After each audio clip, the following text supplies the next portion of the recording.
The principles of Pilates include breathing, concentration, control, centering, precision, and flow. Breathing isn't just focusing on your breath as it is, it's focusing on it and breathing in for a certain amount of time, exhaling out for a certain amount of time, and matching your movements to that breath work. Concentration is concentrating not only on your breathing, but also on your movements that you're doing. And then control is controlling the muscles that you're supposed to be working, controlling your spinal position, your core position, etc., etc.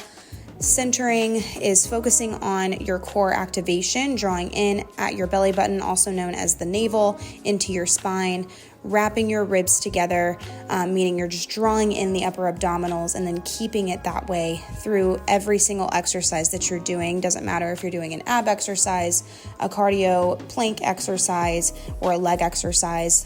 And then precision, working through and focusing on precise movements, slowing down the movements and actually feeling every aspect of the movement and paying attention to it.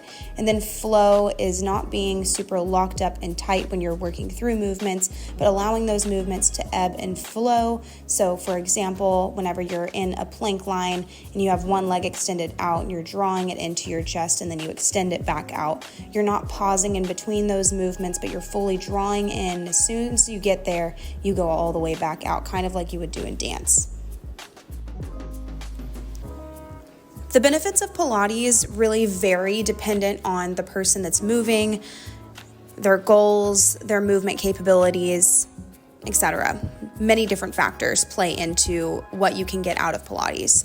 However, these 4 benefits of Pilates really don't vary from person to person. They actually just in general overlay over every single moving body. Body awareness being number 1, so body and mind connection. Whenever you're really focusing and honing in on every single movement, every muscle that's being activated, your core placement, your shoulder placement, where the back of your neck is sitting in relation to the rest of your spine. Body awareness can really help in posture correction. You can't really have one without the other. Same thing with decreased risk of injury and increased mobility. So starting with posture correction here, spinal and core lengthening is a huge aspect of doing proper Pilates exercises and maximizing your benefit. So like I said, shoulder placement, activation of the core, where your spine's aligned in every single movement that you do. All of these things right here that I've already discussed can really truly lead to the strengthening of your stabilizer muscles and your fascia, which I'll get into in the following slides on what those are and how they play a part into your performance and then in your everyday life and also in injury prevention. So with all of these working together, you can see increased mobility, increased performance, decreased risk of injury just because you do correct your posture, you're strengthening those stabilizer muscles, you're strengthening the fascia, all due to your body awareness that you are building on. What is fascia? Fascia is connective tissue surrounding every part of the body. As you can see here, featured in this anatomical photo, all of the blue coloring and the red lines represent fascia in the body. It covers all extremities, muscles, ligaments, joints, tendons, organs. Everything that you could possibly think of that is in the body is surrounded by fascia. Fascia impacts movement by allowing muscles, joints, and tendons to contract and move effectively. They slide and glide, so to say. So I want you to picture a Tin Man, like in the movie The Wizard of Oz, and how at first he's rusty, moving very frigidly. You can hear the noises, the aching, the cracking, and once he gets oil placed on his certain grooves, so such as his shoulder, his elbows, his knees, he starts to move more fluidly. So that is essentially the exact same thing that fascia does to our muscles when we're working out or when we're on the court in volleyball, when you're kicking a soccer ball, when you are going and making dinner, you're stirring the pot, figuratively. And I want you to also picture it as part of the body, spider web tissue. So it has multiple different figures of it that kind of branch out and cover the entire muscle, the organs, the extremities, so your bones essentially. It's important to make sure that you're effectively lengthening the fascia and engaging in it. So for example, in bridging, when you're lifting up, you're lengthening the fascia within the front of your body, allowing it to fully lengthen out how it's supposed to, so it stretches rather than kind of allowing that fascia to group up and get tight, creating knots in between your muscles. Weak and restricted fascia can cause the muscles to work ineffectively and can lead to increased risk of injury and chronic pain. For example, if you continuously allow this fascia to lock up and tighten up and not allow it to lengthen, and then use myofascial release techniques such as foam rolling and trigger point therapy, so like using a small tennis ball underneath your foot, things like this to allow it to release, you're going to experience very tight muscles that can also lead to cramping. So if you've ever had a Charlie horse, things like that, that is all caused by the fascia not being worked out effectively.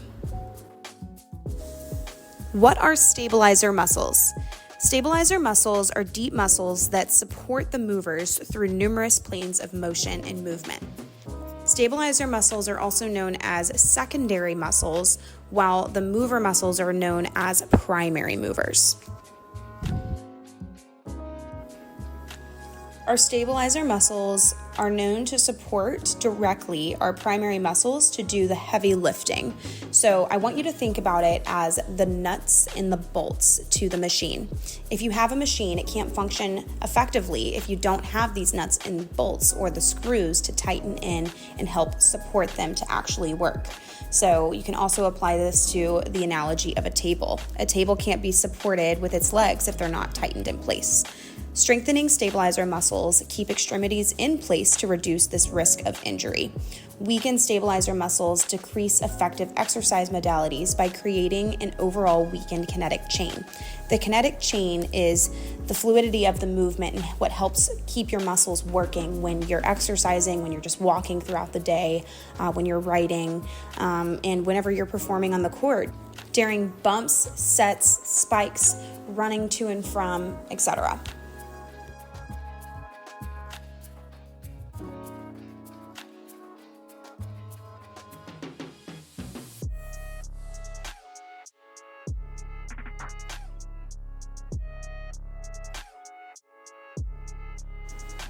In conclusion, when you're practicing Pilates by applying all of the principles of Pilates, such as breathing, concentration, control, centering, precision, and flow to every single movement, you will reap the benefits of the strengthening of the fascia, strengthening of the stabilizers, body awareness that does end up resulting in injury avoidance and increased performance by a long shot. So I hope you all learned a lot from this slideshow. If you have any other questions or you would like to have me dive deeper into certain things, please just list them down below in the comments. I'd be happy to go over anything that y'all would possibly need. If you follow to the next slide here, citations. So if there's anything that you would like to learn a little bit more about, you can visit any of the links listed in the citations on this page. Again, thank y'all so much for trusting in me to give y'all the education revolved around Pilates and also just teach y'all in general. It's such an honor. I appreciate you so much. Thanks. See y'all later.